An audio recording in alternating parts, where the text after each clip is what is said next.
Nalazimo se na oglednom polju Logineka u Sanadu. Upravo smo na ogledu strip croppinga, gde kombinujemo lucerku, suncokret i kukuruz u pokušaju uvođenja ove vrlo inovativne metode gajenja na Balkan. O čemu se zapravo radi? Deljenjem velikih parcela na stripove, odnosno uže trake, postižemo smanjenje potencijala pojave bolesti, biljnih bolesti na našim usevima.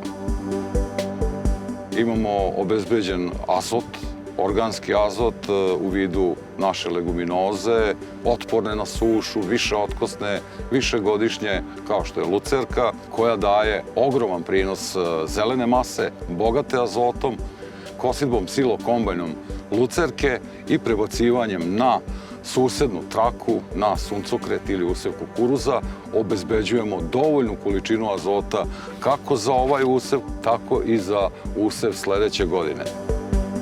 Strip cropping tehnologija je od izuzetnog značaja za sve proizvođače koji se bave organskom poljoprivredom. Preventivno delujemo na pojavu bolesti, odnosno sprečavamo, stvaramo uslove nepovoljne za širenje spora prenosioca biljnih bolesti. Da li ovu tehnologiju mogu da koriste konvencionalni proizvođači? Naravno. Na ovaj način bi oni smanjili svoje troškove, odnosno povećali bi svoju produktivnost. Pored toga imamo dodatne agroekološke servise, da ih tako nazovem, u vidu povećanja biodiverziteta.